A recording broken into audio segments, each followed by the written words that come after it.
예, 문제 하나 낼게요. 이 문제는 어떤 사람들한테는 쉬운 문제고 어떤 사람들한테는 어려운 문제도 될 수 있을 것 같은데요. 남자, 여자가 있어요. 근데 남자가 여자한테 이렇게 얘기합니다. 사랑해 라고 얘기해요. 여자는 답을 응 그랬어요. 근데 남자는 여자가 나를 사랑하는구나 이렇게 이해를 했어요. 아무런 문제가 없었어요. 자, 이제는 여자가 남자에게 사랑해 라고 했습니다. 남자도 응 했어요. 그런데 여자가 막 화를 내요. 여기에 정확한 답은 뭘까요? 우리 하워드 주 집사님 혹시 아시겠어요? 모르겠죠. 예, 되게 어려워요. 남자들한테는 이게 어려워요. 예. 여자분들은 쉬울 것 같은데 우리 하은자매 혹시 답이 뭘까? 하은자매가 사랑해 그랬는데 우리 규현 형제가 응 그랬어요. 예 그랬어요. 그러면 만족해요? 그렇구나. 예, 좀 다른데 여기는 예, 답은 뭐냐면 사랑해 했으면 사랑해라고 답을 해줘야 되는 거였어요. 예. 그러지 않으면 여자는 화를 내고 그렇게 한다라고 하는 거예요. 좀 다르네요, 우리 하은자매가. 남자와 여자의 이러한 그 사랑에 대한 반응도 그렇고 여러 가지 시각도 그렇고 반응들이 다 틀리죠. 예. 서로가 우리가 다르기 때문에 오는 그러한 어떤 반응들이 좀 있는데요. 나에게 맞는 의미가 다른 상대에게는 다른 의미를 가지고 있기에 상대방의 의미를 이해하고 맞춰주는 것이 어떻게 보면 사랑의 의미라고 하는 것을 좀 보여주는 어떤 그런 것 같아요.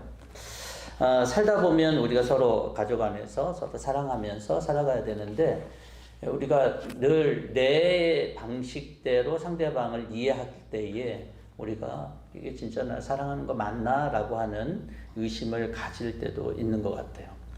저는 이것을 하나님의 사랑에 한번 맞춰봤어요. 여러분, 우리가 하나님을 사랑한다 그러고 하나님 우리를 사랑한다 그래요. 하나님이 사랑한다는 건 뭘까요? 하나님의 사랑에 대해서 우리는 그분 크신 분이고 전능하신 분이니까 뭐 한량 없고 크고 뭐 깊고 뭐 이런 사랑들을 얘기 많이 합니다. 근데 그 하나님의 사랑을 내가 이해하는 방식으로 하나님의 사랑을 이해한다라면 때로는 하나님의 사랑 제대로 된 반응이 그 하나님의 사랑에 대한 제대로 된 반응이 나오지 않을 수 있어요. 그렇죠? 하나님이 나를 사랑한다라고 하는 그 사랑의 의미가 뭔지 모른 채 나는 하나님의 사랑은 이럴 거야 라고 하는 나의 일방적인 해석을 가지고 하나님의 사랑에 대한 반응을 한다라면 아까 잠깐 제가 생각할 때는 이 얘기를 하면은 좀 웃겨야 되는데 다들 좀 전혀 반응이 전혀 그랬던 그건데 어쨌든 남자와 여자의 그런 반응처럼 이게 좀 안 맞지 않을까. 그래서 우리는 하나님의 사랑이 무엇일까라고 하는 정의에 대해서 또는 이 말에 대해서 좀 우리는 생각을 해볼 필요가 있습니다. 오늘 본문을 통해서 하나님의 사랑의 정의에 대해서 우리가 혹시 잘못된 그런 또는 오해한 어떤 그런 부분들이 있다라면 우리가 좀 바꿨으면 좋겠다는 생각이 들어요.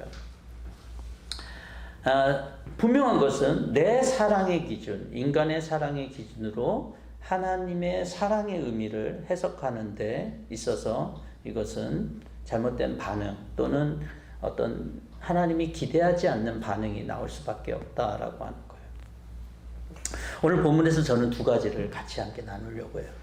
하나님 사랑이 뭘까라고 했을 때 오늘 본문에는 그런 언급을 합니다. 3절에 보면 나는 영원한 사랑으로 너를 사랑하였고 한결같은 사랑을 너에게 베푼다라고 얘기를 하고 있어요. 근데 이 본문 바로 앞에 이 사랑을 근거하는 본문 바로 앞에 그 사랑의 내용이 뭐냐라고 하는 것을 얘기해 주고 있어요. 그러기 위해서 우리는 1절과 2절을 함께 보기를 원하는데요. 핵심은 이겁니다. 나는 이스라엘 모든 지파의 하나님이 되고 그들은 나의 백성이 될 것이다 라고 하는 거예요. 여러분, 하나님이 하나님이 되고 내가 하나님의 백성이 되는 이것이 하나님의 영원한 사랑이다라고 하는 거예요. 여러분, 잘 이해가 되세요? 하나님이 하나님이 되는 것과 내가 하나님의 백성이 되는 것이 하나님의 사랑이다. 하나님의 영원한 사랑이 이것이다 라고 하는 것이 우리는 어쩌면 좀 잘 이해가 안 될 수도 있어요. 여러분, 출애굽할 때도 그랬어요. 하나님이 출애굽한 목적이 이거야 라고 이스라엘 백성들에게 얘기합니다. 물론 그 출애굽은 하나님의 구원이다라고 얘기할 수도 있고 하나님의 사랑이다라고도 얘기할 수 있는데, 결국에 있어서 하나님의 최종적인 목표가 뭐냐면, 하나님은 출애굽기 6장 이들을 출애굽하기 이전에도 이런 말씀하셔요. 너희를 내 백성으로 삼고 나는 너희의 하나님이 되리니. 이게 출애굽의 목적이었어요. 근데 우리는 출애굽을 뭐라고 우리는 봅니까? 하나님의 구원이다라고 얘기하고, 아까도 말씀드렸던 것, 이게 하나님의 이스라엘 백성들을 향한 사랑이다라고 얘기를 하잖아요. 근데 하나님은 하나님의 언어로 뭐라고 얘기하고 있냐면, 너희가 내 백성을, 내가 너를 내 백성으로 삼고 나는 너희 하나님이 되는 것. 여러분, 레위기서 26장에서도 나는 너희 중에 행하여 너희 하나님이 되고 너희는 내 백성이 될 것이다 라고 하는 얘기를 하고요. 신명기에서 모세가 회중을, 자기의 출애굽을 회상하면서 한 말씀에게도 너는 내 하나님 여호와의 성민이라. 여호와께서 지상 만민 중에 너를 택하여 자기 옆에 백성으로 삼으셨다라고 얘기해요.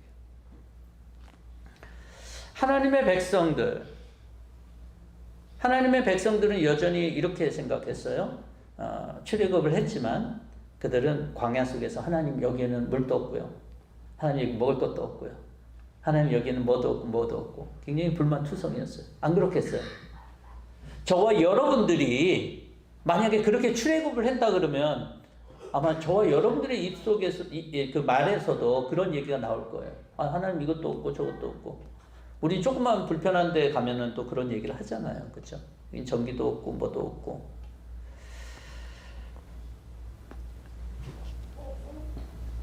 그런데 하나님은 저 사람들을, 이 이스라엘 백성들을 사랑한다 그랬는데, 이 불편한 이스라엘 백성들의 입장에서는 불편한 이 광야에서 저들은 살 수밖에 없었어요.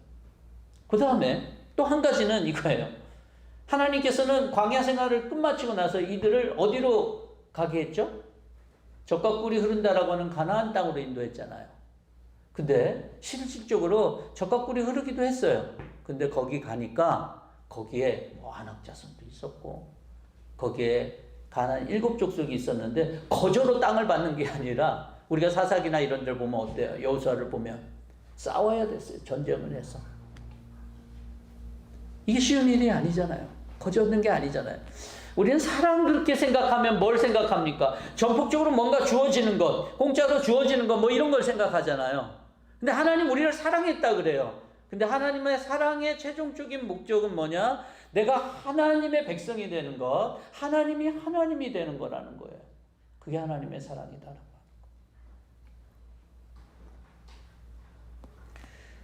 여러분, 이것은 단순히 예전에 그 구약에만 머무르는 그런 얘기는 아니었어요. 신약에 와서 예수님께서 그런 얘기를 하십니다. 예수님이 강조한 건 가장 큰 게 뭔지 아세요?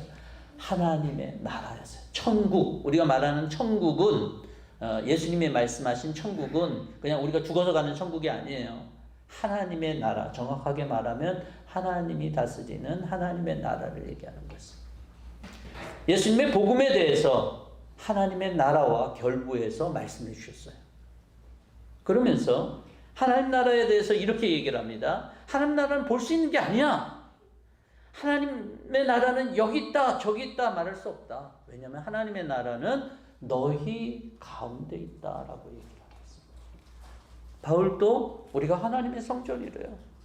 하나님의 나라라고, 일부분이라고 얘기를 하고 있어요. 즉 이 얘기는 뭐냐면, 예수 그리스도를 통해서 예수를 믿고 난 다음에 우리는 하나님의 자녀가 되는 것, 즉 하나님의 백성이 되는 것들을 얘기하고 있어요. 그러니까 신약과 구약은 똑같아요. 하나님의 나라라고 하는 측면에서 신약과 구약은 똑같은 메시지를 갖고 있고, 이 하나님의 나라를 이루는 것, 그래서 하나님이 하나님이 되고 내가 하나님의 백성이 되는 것이 하나님의 사랑의 나타남이다 라고 말하고 있는 거예요.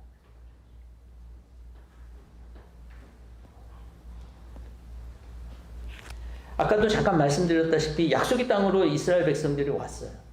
하나님의 나라를 세워지기를 원했어요.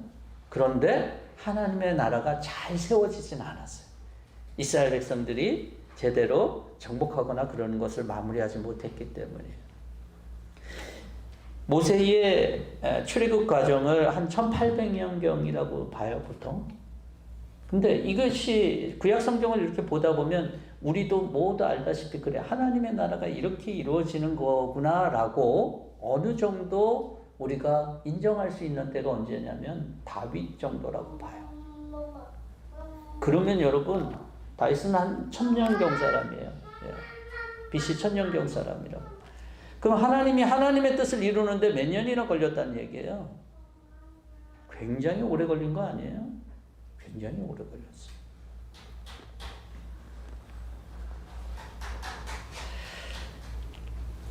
여러분, 이것은 굉장히 오래 걸렸지만 하나님께서 그것을 지속적으로 계속적으로 하나님이 집중하면서 하나님이 원했던 거였어요.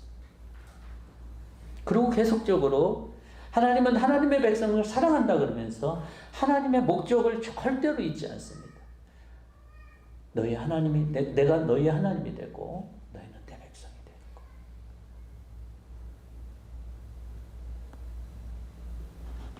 예수 그리스도의 십자가의 부활을 통해서 예수를 믿는 모든 사람들의 마음속에 하나님의 나라를 하나님이 선포하면서, 이 하나님의 나라는 뭐라고요? 하나님이 하나님이 되는 것. 우리의 하나님이 되고 우리는 하나님의 백성이 되는 것.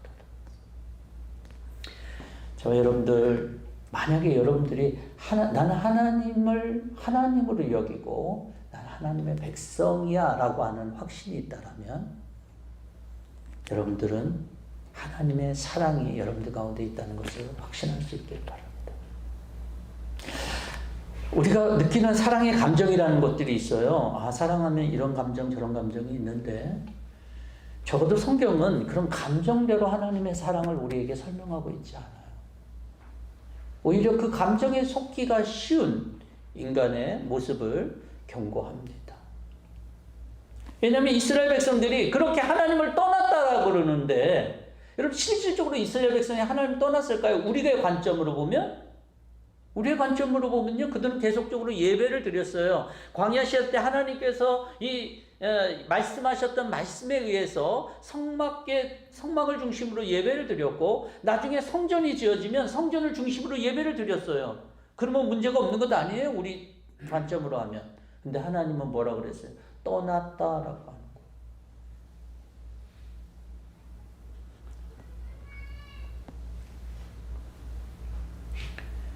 저와 여러분들에게 하나님의 나라의 백성으로서, 또는 하나님의 백성으로서 하나님이 나의 하나님이라고 하는 이 확신이 있다면 나의 감정과 상관없이 저와 여러분들 가운데 하나님의 사랑이 분명히 있는 거예요.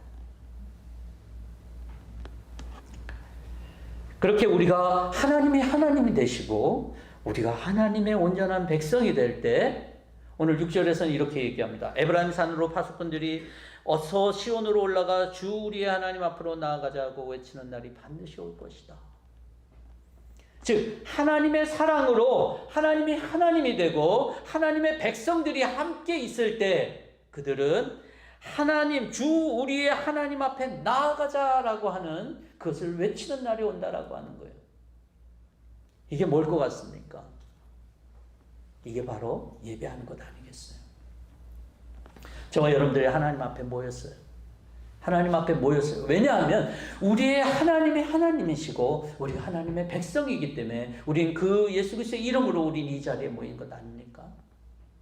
근데 하나님을 인정하는 사람들은 그렇게 하나님 앞에 나와서 모인다라고 하는 거예요. 예배는요, 하나님이 하나님 되시고 우리가 하나님의 백성이 되는 그런 자리. 예배를 하는데 만일 예수님이 말씀하신 것처럼 사마리아 여인하고 얘기를 하면서 얘기를 해요. 그러면서 예수님이 결론적으로 얘기해요. 야, 이산저산 아니다 라고 얘기를 하잖아요. 근데 예배를 하나님이 원하시는 예배가 이산저산이라고 픽스되어 있는 것이라면은 저와 여러분들 이 자리에 있을 수 없잖아요. 저와 여러분들은 어디로 가야 돼요? 예루살렘으로 가든지 아니면 하나님이 정한 어떤 곳으로 가서 우린 예배를 드려야 되는데 저와 여러분들에게는 그렇게 하는데 이렇게 이산저산 아닌데 이 자리에 모였는데도 아무런 문제가 없잖아요. 그 얘기는 무슨 얘기냐면 진정으로 하나님 앞에 예배 드리는 데 있어서 장소에 그런 제한이 없다라고 하는 것을 저와 여러분들이 어느 정도 인정하고 있는 거예요. 왜냐하면 예수님이 이미 그렇게 말씀하셨어요. 이 산도 저 산도 아니야. 대신 하나님 앞에 예배하는 자들에게 요구하신 것이 있어요. 잘 아시죠? 뭡니까? 신령과 진정 또는 영과 진리. 여러분들에게 하나님이 진짜 하나님이세요? 여러분들에게 진짜 하나님의 백성이십니까? 그렇다면 하나님을 예배하시고 예배할 때 영과 진리로 예배할 수 있길 바랍니다. 이 자리가 어떤 컨디션, 눈에 보이는 어떤 컨디션이라고 하더라도 이 자리가 하나님을 예배하는 자리라면 나의 어떤 그런 것들이 아니라 하나님 앞에 신령과 진정으로 영으로 진리로 드리고자 하는 그런 예배하는 예배자의 마음이 우리들 가운데 있어야 된다는 거죠. 아니, 있어야 된다라고 하는 당위가 아니라 내가 진짜 하나님을 하나님으로 여기고 내가 진짜 하나님의 예배, 하나님의 백성이라고 하는 그 마음이 그 믿음이 우리 가운데 있다라면 우리는 예배를 삼아하게 된다는 거예요. 하나님이 이렇게 회복하게 될 때 예레미야 선지자들에게 회복하게 될 때 그들은 이렇게 될 것이다 라고 얘기하는 거거든요.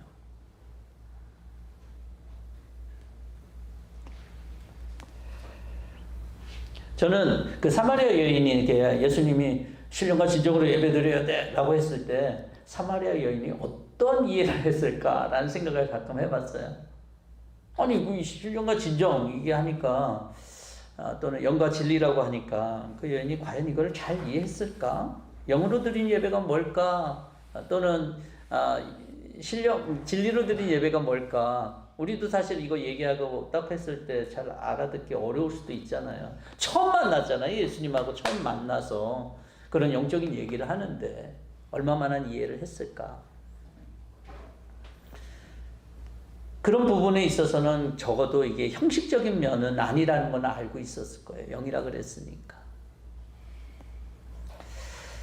저는 우리가 하나님의 영을 갖다가 이 시간 가운데 가득 부어져서 우리 예배 가운데 이렇게 충만해서 그 충만한 게 뭔지 여러분들이 각자가 다 다르겠으니까 여러분들이 알아서 해석하시고 그래서 우리 영이 충만해갖고 세상으로 나가서 영적으로 살고 하나님을 영광을 위해서 살고 라고 하는 즉 여기가 기점이 돼서 세상으로 나가는 부분들에 대해서 여러분 생각할 수 있겠지만 어떻게 보면 영으로 예배를 드린다라고 하는 것은 우리가 평소 일상의 생활 속에서 충만한 영적인 삶을 가지고 이 자리에 하나님 앞에 영으로 예배 드릴 수 있는 이 자리가 아닐까라는 생각도 좀 해봐요.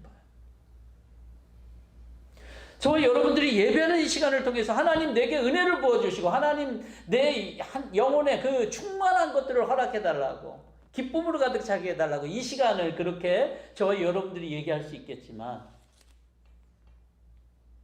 반대로 우리가 일상에서 하나님의 충만한 은혜를 가지고 함께 모여서 이 시간 영으로 하나님 앞에 예배드리는 그런 시간이 되어야 되지 않을까요? 왜냐하면요, 아까 말씀드렸던 것처럼 장소의 개념을 예수님께서 없애버렸어요. 그렇잖아요. 이산저산 아니라니까요.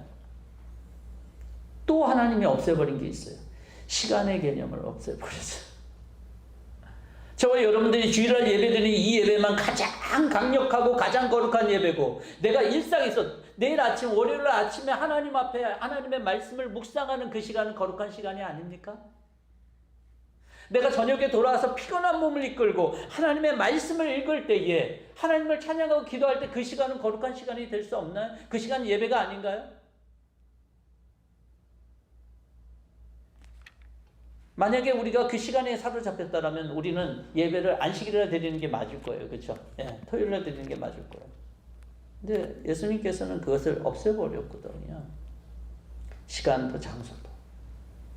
왜냐하면 어디서나 어떤 시간에서나 우리가 하나님을 영으로 만나고 그 시간 가운데 충만할 수 있는 것들을 우리 가운데 부어주셨기 때문에.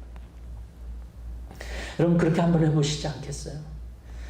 여러분 매번 주일을 할 예배를 통해서 뭔가를 얻어서 세상으로 간다는 것이 아니라 세상 속에 나와 함께하고 계신 하나님, 나의 하나님, 내가 하나님의 백성으로서 그 자리에 함께 계시는 하나님께서 내게 부어주시는 그런 은혜를 통해서 내 삶이 충만해지는 것들을 소망하고 그 충만한 하나님의 은혜를 가지고 함께 와서 우리가 함께 예배하고 하나님을 기뻐하고 하나님께 영광 돌리며 우리가 이 시간을 보내는 것이 좀 더 성경적이지 않을까라는 생각을 좀 해봅니다.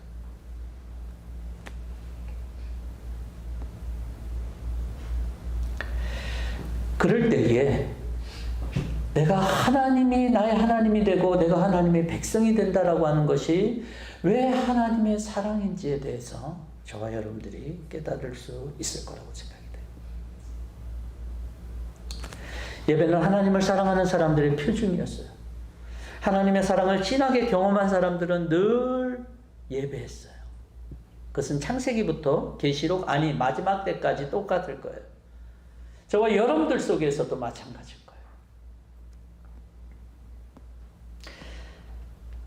하나님이 하나님이 되어주시고 우리가 주님의 백성이 됐다라는 것이 하나님의 사랑인 줄 저와 여러분들이 믿고 하나님 앞에 예배하는 진정한 신령과 진정으로 예배드리는 저와 여러분들 될 수 있기를 바랍니다.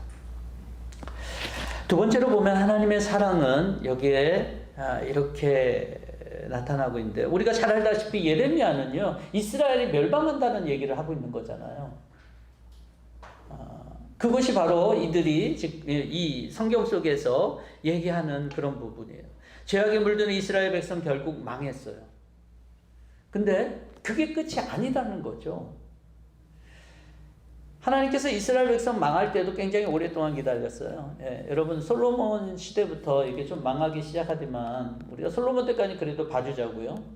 솔로몬이 죽고 난 다음에 두 나라로 쪼개졌잖아요. 유다, 이스라엘. 그러면서 이스라엘은 계속적으로 하나님을 떠나서 하나님 앞에 악한 그런 삶을 살았다라고 하는 것이 성경의 일관적인 주장이에요. 근데 결국은 이 느부갓네살 왕까지 와서 이제 나라가 없어졌잖아요. 그게 단 1년, 2년이 아니라 몇백 년인 걸 저와 여러분이 알잖아요.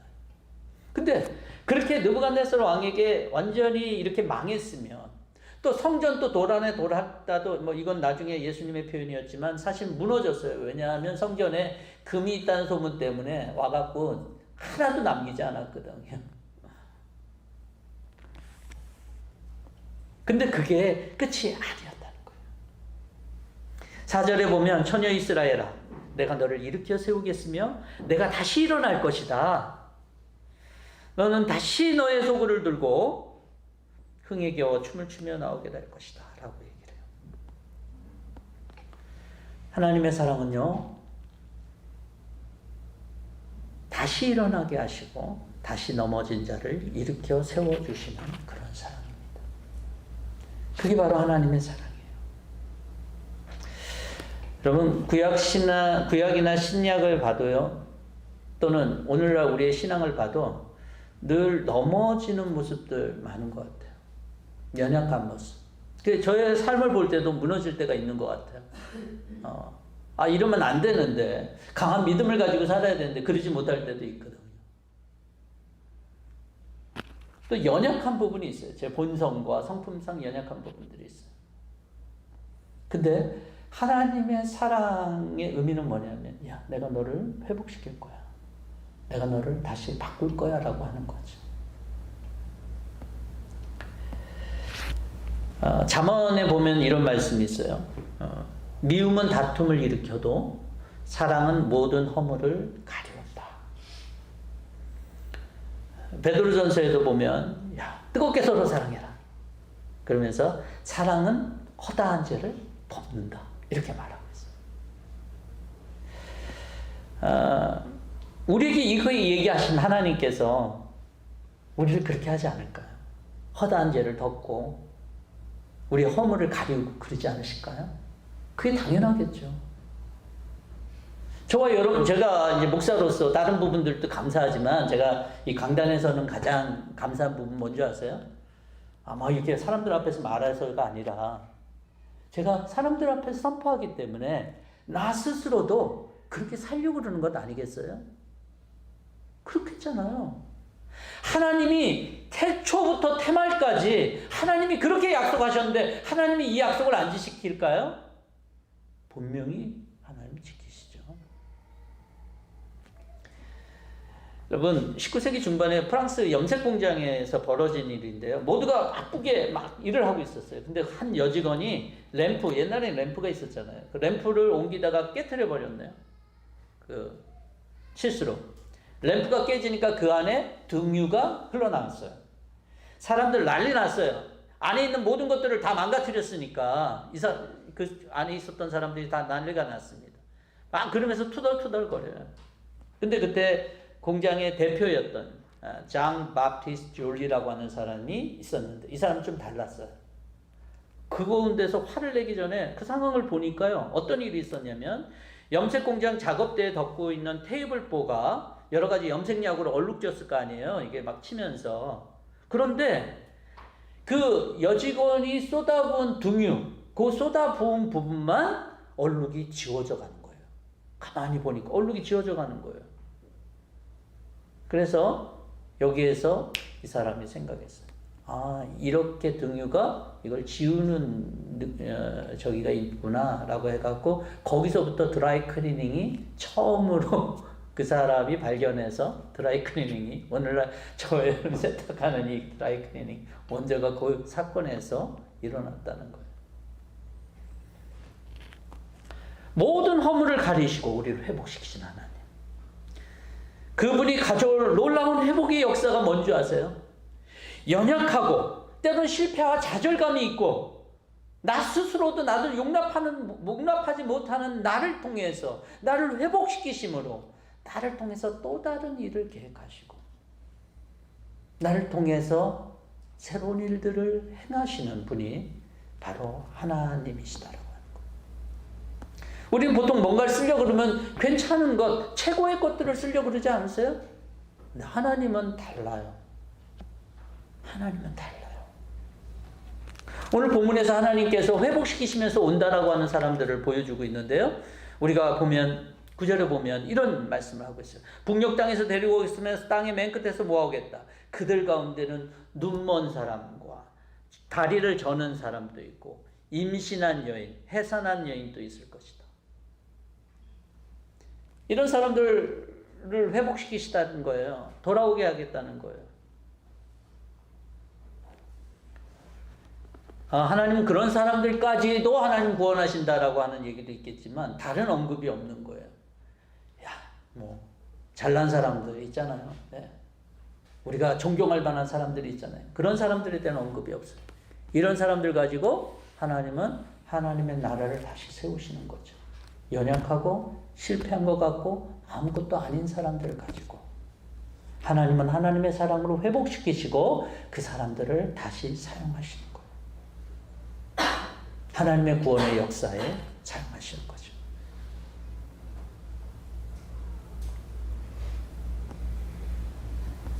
여러분, 모든 것이 사라지는 순간이 있을 때 그때서만 좀 우리가 사랑을 알게 되는 것 아닌가라는 생각을 좀 해봅니다.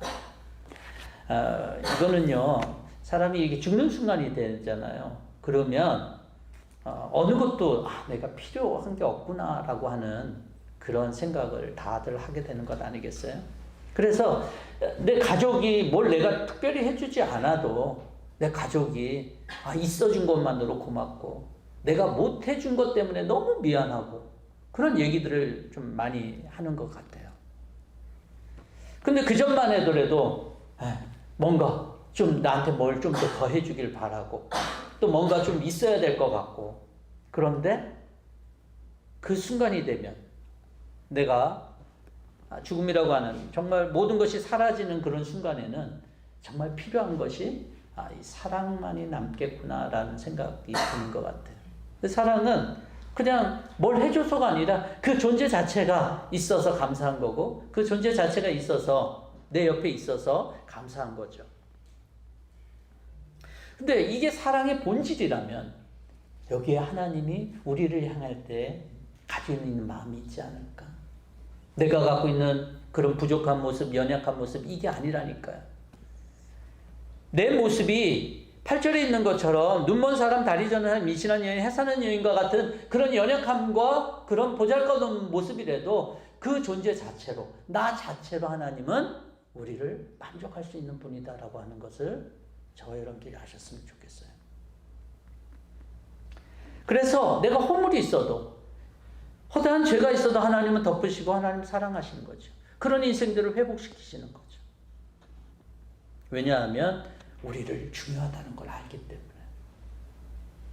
하나님 우리를 갖다 심판하시고자 하는 게 목적이 아니에요. 벌하고자 하는 게 목적이 아니에요. 우리를 사랑하시는 하나님은 우리가 목적이에요.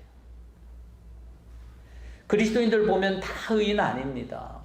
보면 문제투성이죠. 여러분 들어가 보세요. 겉으로 보기에는 이렇지만 우리 안 들어가면 우리 다 죄인이에요. 그렇지만 하나님이 의롭다고 선포하신 죄인이죠.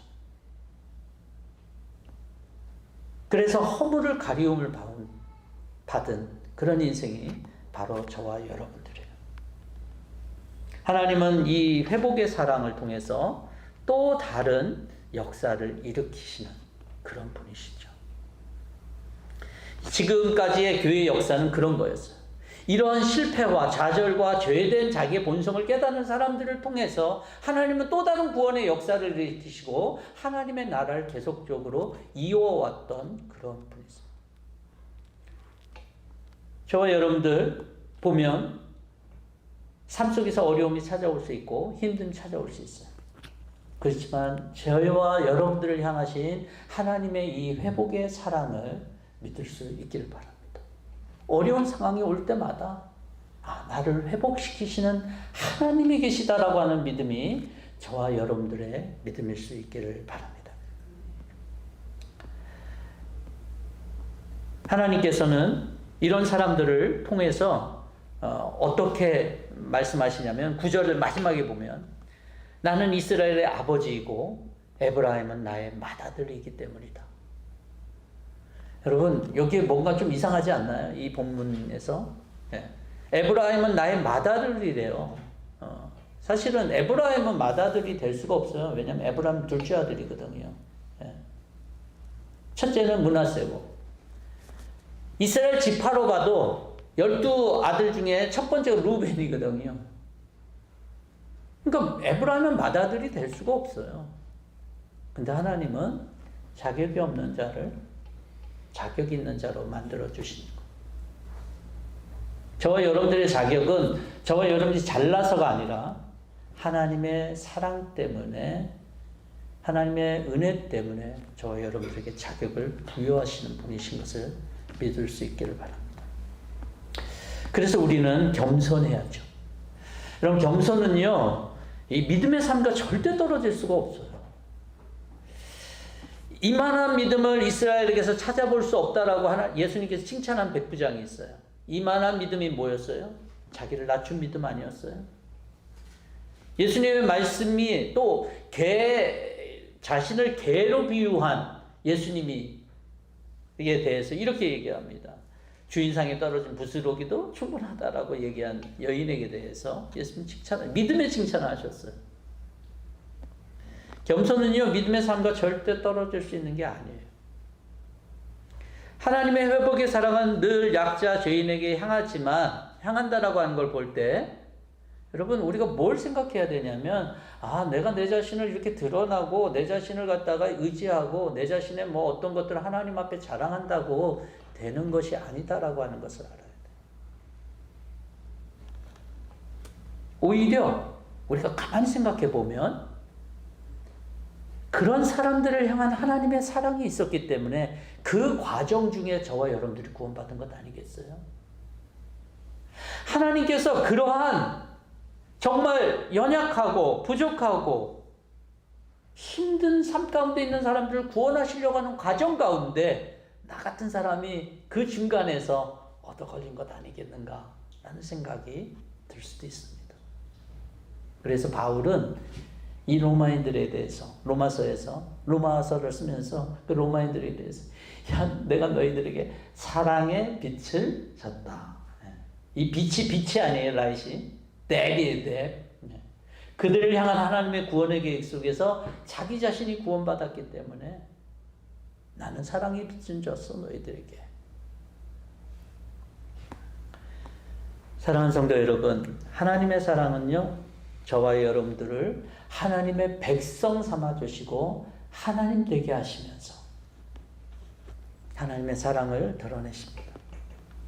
그래서 그 사랑을 바라보는 자들이 하나님 앞에 서고 예배하는 그런 모습을 기대합니다. 또 하나님의 사랑은 회복의 역사, 회복하려고 하는 사랑이에요.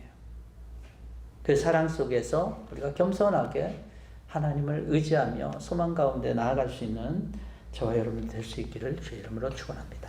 같이 한번 기도하겠습니다. 주신 하나님 감사합니다.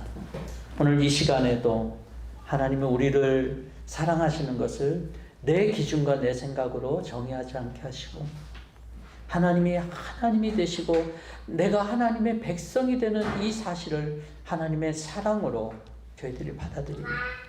오늘도 내가 하나님의 백성인 것이 하나님의 사랑이 내게 부어진 것임을 기억하고 하나님 앞에 감사와 영광과 예배를 드릴 수 있는 모든 주의 백성이 되게 하여 주시옵소서.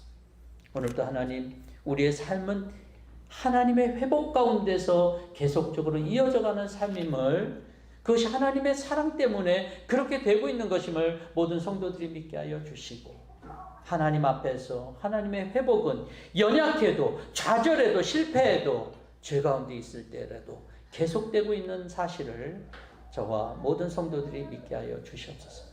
그래서 우리의 삶을 볼 때 늘 겸손한 마음으로 하나님을 예배하고 하나님 앞에 나아갈 수 있는 주의 백성들이 되게 하여 주시옵소서. 감사드리며 예수님의